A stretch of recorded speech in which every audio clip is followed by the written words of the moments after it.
Welcome to the Spiritual Awakening with Shaz podcast, where we unlock the power within and navigate the journey of your self-discovery together. I'm Shaz, your spiritual mentor and life coach, here to help you tap into your inner guidance system and manifest your best life. Whether you're just beginning your spiritual journey or looking to deepen your practice, this podcast offers insights, techniques, and inspiration to elevate your consciousness and transform your reality. Get ready to shine your light and embrace your true potential. Remember, the answers are inside you. Let me be your guide on earth. Welcome back to Spiritual Awakening with Shaz. Today's episode is for the woman who thinks her life ended when her relationship did. But I want to remind you that you're not actually starting over, you're starting aligned. This is for all those women out there who have been in long-term relationships. Sometimes it can be a few years, but there are many women out there going through relationship breakdowns in their late 40s, 50s, and 60s, and they've been married for over 20 to 30 years. And they think that their life is over. I'm here to tell you that it's not. If you're staring at the ceiling at 2 a.m. and you think that there's nothing left for you, and you're contemplating life, thinking, what am I going to do? How am I going to survive? The children have grown up, or I have no life. I've never worked, or I don't know what to do. You are so much more than you ever were inside of that relationship. The only issue that comes up is that you forget who you really are inside, and you start thinking, I don't know who I am without them. Now, this loss can be one through divorce, separation, and things like that, but it also happens to the woman who unfortunately loses their spouse. The energies are very similar, but they can also be completely different. But you do eventually have to start again. You have to rise up and live your life. If this is you, I just want you to take a moment and take a breath and remember, you're not starting over, you're starting aligned. It's not the end of your life. It's actually the beginning of a whole new you. The real you, the unfiltered version who changed and become who they were inside of that vessel of that relationship. This was the woman that you were before life taught you either how to shrink, to people please, to adapt, to become everything else for someone else, rather than being everything that you can be for yourself. In the middle of the night when things are so sad and you're crying your eyes out and you're wondering what on earth you're going to do, you think you won't survive. But I'm sure you will, and I know you will, because I help women through this day after day, and I'm here to support you along this journey, and I want you to just talk about it with me. The starting over factor, it's actually a big myth. We don't start afresh. We don't go away with nothing. We don't start as a young 18-year-old coming out of home with no skills, no connection, no life experience. We have so much knowledge within us. We're not starting from zero. We're actually starting from a great standing point with all that wealth of knowledge behind us, all that strength, that wisdom, that we can rise above even further to become someone magnificent. And that person comes with you. The funny part is many people, when they go through relationship breakups, they want to run away and they want to disappear and they want to change everything. But you always have to remember that you take yourself with you along that journey. You can't run away from yourself. You have to face it. You have to go and review that old life that you built and consider all the ways that it was built. Trust me, your husband, your partner, or whoever your significant other was, did not do everything for you. You are usually the mastermind behind it all. You are usually the caretaker, the caregiver, the household runner. You did everything and gave away that credit. Usually because your people-pleasing tendencies made you feel like that you only had to do things to satisfy other people rather than satisfying yourself. And it wasn't built on your needs, it was built on the needs of those around you. Your partners, your children, your family. And it was built on factors about keeping the peace, avoiding conflict, staying small, overgiving, being easygoing, not disrupting or unbalancing the ship, being the emotional support person for everybody else, that rock, that center, that person they all came to. And sometimes you didn't choose the life that you were inside of, but it was the only version of life that you knew. And therefore, when it's all gone, you sit there wondering, well, where am I now? I'm floating out at sea and there's nothing around me. There's no support buoy. There's no one there. You find friends disappear, family members disappear, people take sides. And all of this feels lonely, lonesome, and that devastating emptiness. But you're not empty. There's always a part of yourself that's with you always. Angels support you. God supports you. Friends and family, well, the right ones, they certainly support you. And the ones that don't, they were only ever there for the wrong reasons in the first place. A relationship breakdown is the great unveiling of who your true friends and family are. The way that it affects them or how it shows up in their life will show you what you really mean to them.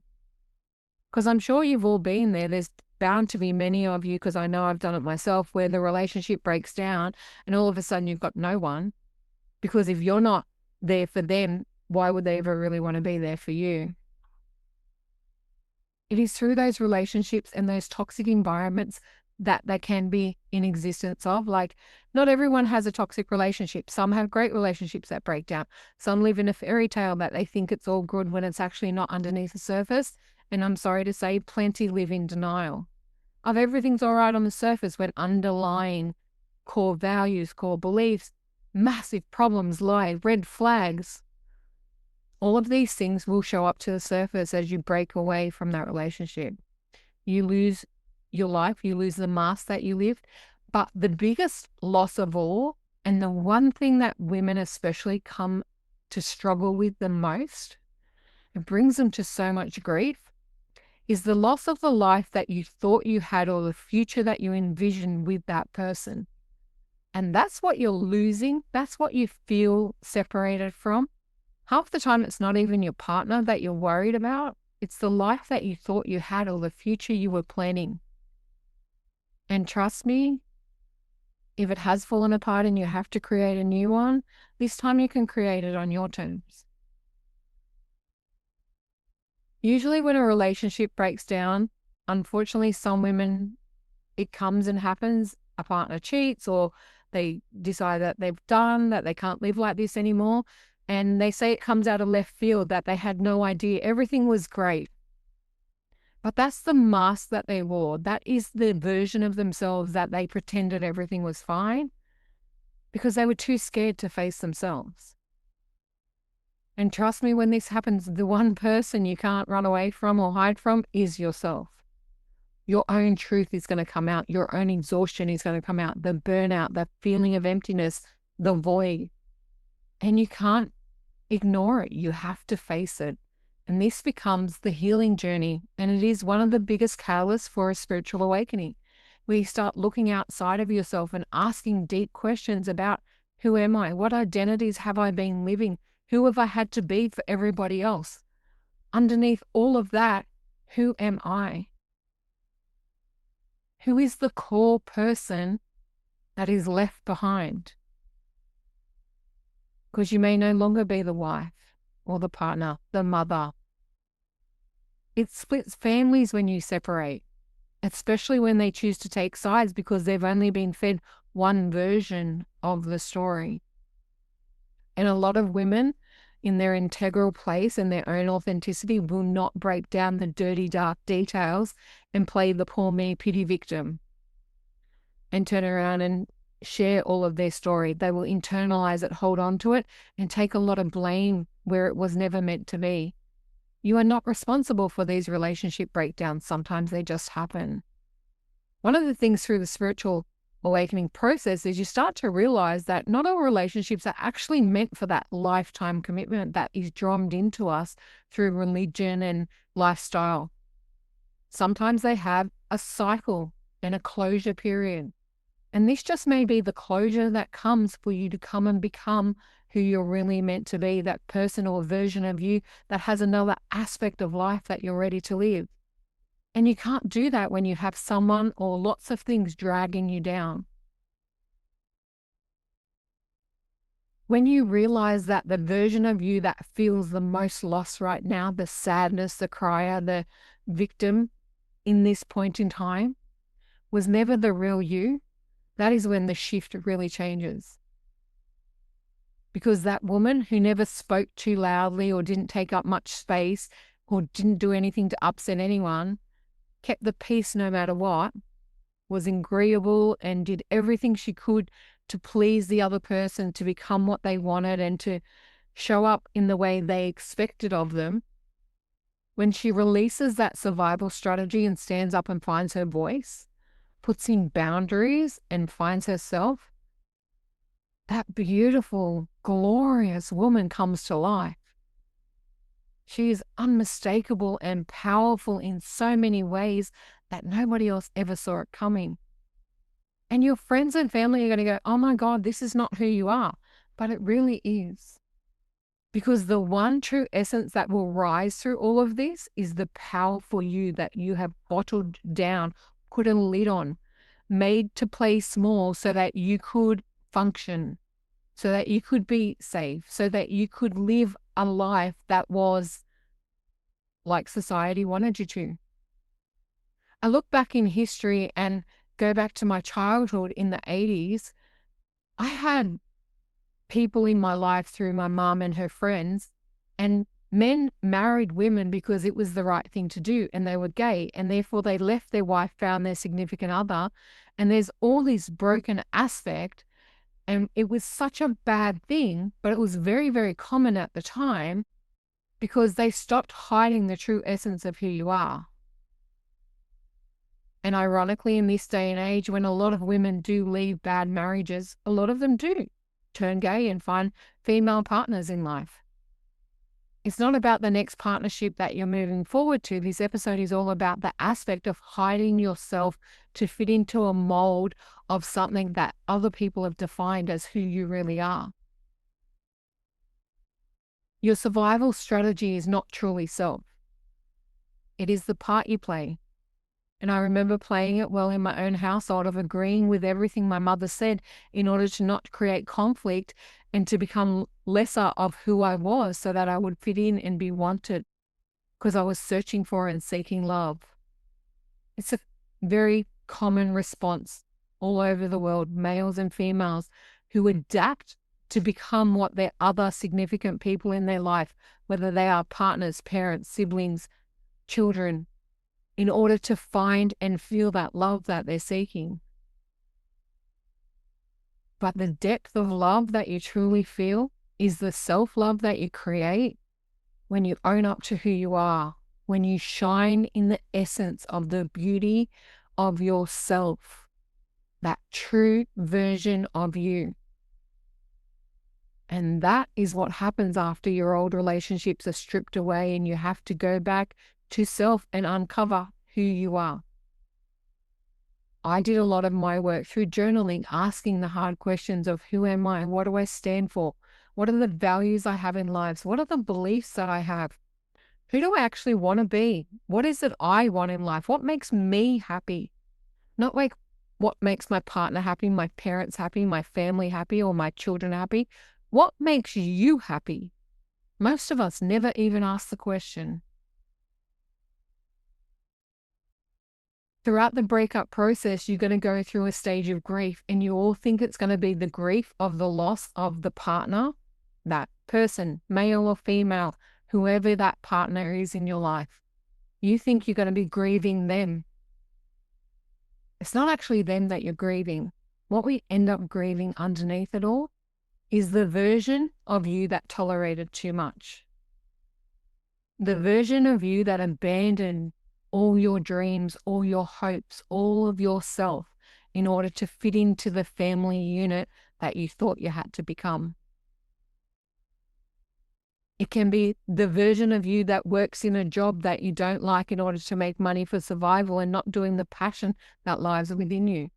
That's settled and bottled down the creative essence that lies in you. It's the version of the identity that you warped around you in order to fit into that group.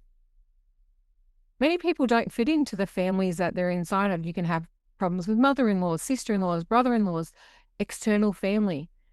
And you have to become a whole different being in order to satisfy them and feel like that you fit into that unit. And when you lose that aspect and you no longer have to play nice and bite your tongue in order not to say what you really think, you can actually lose the essence of who that identity is, of the hope that one day they'll finally accept you, that they'll love you, that they'll finally choose you.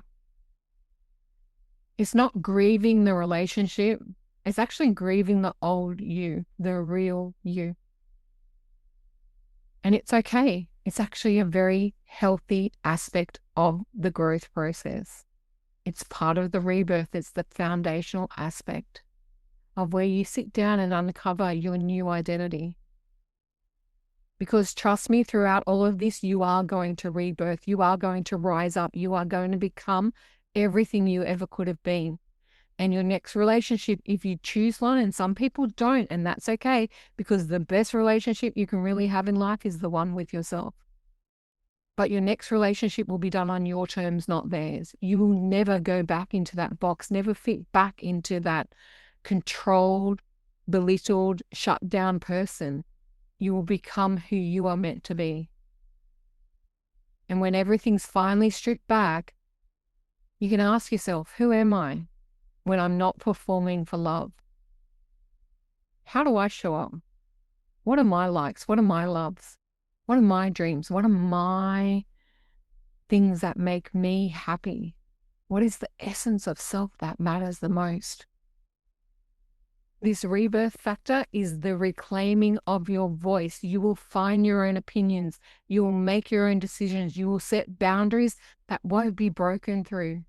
You will choose yourself without guilt. You will leave behind shame and blame and all of the critical faculties that come with all the grief of the criticism, the put downs, the belittlement, all of the negative energy that comes.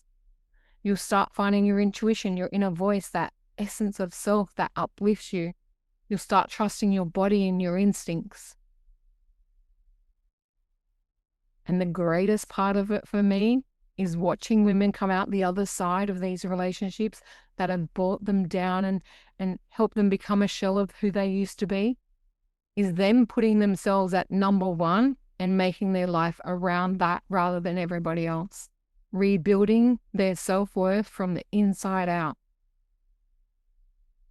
Because this is where it all steps forward, not from the compliant or agreeable you, the over-functioning or the doormat. The woman that rises is confident, considerate, she's compassionate and beautiful. She knows exactly what she wants and how to get it. She chases her dream. She settles for nothing less. She demands respect. She commands it of herself because she gives it to others through her choice, not by being made to. And throughout the breakdown, there really comes a moment where you realize it was never the end. This is a moment that you feel in your body and you look back and think, this wasn't a breakdown, it was actually a breakthrough.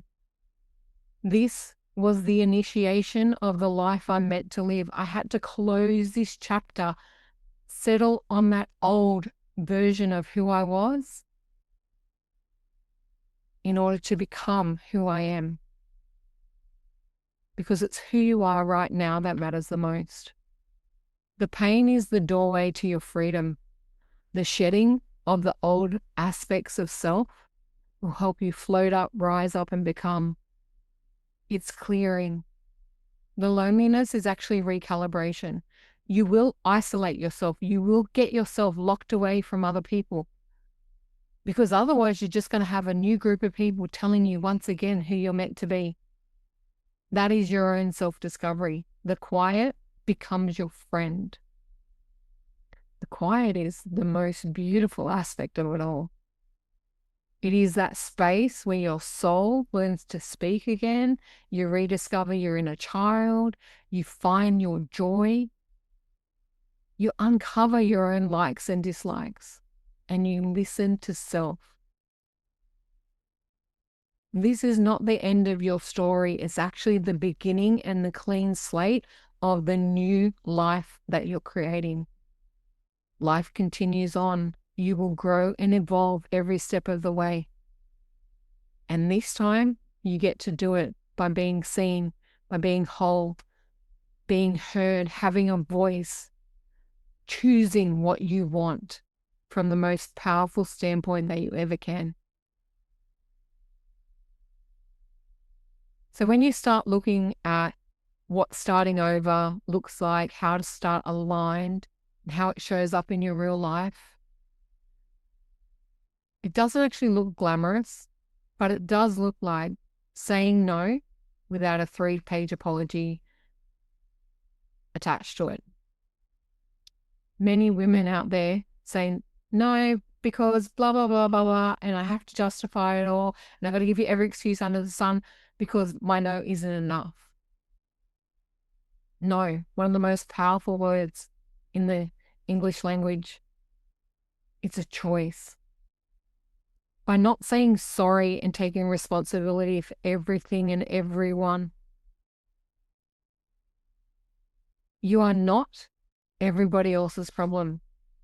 You are not the creator of their mess. You are the creator of your own life. And yes, if you're in a mess right now, you are the creator of that. You have to take responsibility for it. One of the things a lot of people don't realize when they start aligned is they actually start to sleep better. And they start wondering why they want sometimes 12, 14 hours sleep, but they sleep really well when they didn't when they were in their relationship, because their body feels safe and their nervous system knows they can finally let go. When we start aligned, you may find yourself crying in the shower quite often. Tears is a fabulous release for all the bottled up negative emotion that sits within you. It's cleansing. It's getting rid of that toxic energy. It changes the way you feel. And yes, we do it in the shower because the water releases the emotion that's stuck within us. You find when you start aligned again, you start eating nourishing food. You change the way you eat, the way you exercise, the way you show up in the world, what you do, what you put in your mouth, how you start your day. You set routines for yourself. You set yourself up for that great success. You also remember that you're not the one that has to text first. If you want to communicate with someone, you start letting them come to you. You choose silence over chaos each and every time. And one of my favorites is you don't chase anyone. I don't chase anyone or anything I attract. I have two-way conversations and it is always equal and aligned. I don't beg people to stay, and you will not be able to do that either. You will trust that if the energy is not aligned for you, you will let them go with ease and set them free and set yourself free from that trauma. And you will allow the healing to be messy, slow, and sacred. The healing journey of it all is going to involve tears. It is going to involve tantrums. Yes, you're going to turn into a 2-year-old or a 3-year-old that chucks a tantrum. Scream, let it out, dance, rage, do whatever you have to do. You will rise through an emotional scale of letting all this energy outside of your body. It cannot stay in. It becomes true alignment when you release it. And alignment is not perfection. It is acceptance, acknowledgement, and understanding that you do things, attempt them, or do them in the way that works for you, and you just let it be. Alignment is not confidence and faking it till you're making it and putting a smile on your face. If you're cranky, you let people know, but you don't take your anger out on others. You don't hide your emotions anymore, pretend everything's okay because you must smile and pretend, because heaven forbid someone knows what's going on underneath. And it does not mean positive vibes only. There are peaks, there are troughs, there are ups, there is downs. There is joy, there is sadness. There is a gamut of emotions that will come through all of this many times over and over again. Alignment means you don't abandon yourself anymore. You put yourself first, no one else. And start by asking, is this good for me? Do I want to do this? Does it feel right now? And if it doesn't, say no. So if you are going through this right now, if your life is in chaos because your relationship's fallen apart and you're not sure where you are and you don't know how to start again and you don't know what life's going to bring for you, this chapter is not a setback, it's your liberation. You are not behind and you're certainly not broken, nor are you starting from nothing. You have beautiful foundation of which to rise up, elevate, become, and really find who you are. You start from clarity, from self-awareness, from truth, with boundaries, with self-respect, so much inner wisdom and a beautiful sense of spiritual alignment. You create a greater bond with God, the angels, the universe, whoever you like to call it, in order to ask for and expect results. Your old life is gone. You have to close it off and you have to lovingly send it on its way. There's an old version of you. There's an identity of you that you have to forgive, release, and let go, because your new identity, this new woman you are stepping into, she is powerful. She's grounded. She's absolutely certain of what she wants in life. She's connected to all things. She's awake and intentional. She is the woman that your past self prayed for. It's not starting over. It's beautiful. It's aligned. It's a new beginning, yes, because it's a clean slate and you get to write the journey that you want moving forward, because you are the decision maker. You are in the driver's seat. You are in control. It's your turn now. If this episode spoke to your soul, please share it with any of your female friends who are rebuilding their life from the ground up. And if you're ready to stop doing this alone and finally meet the woman that you know you're always meant to become, you already know where to find me.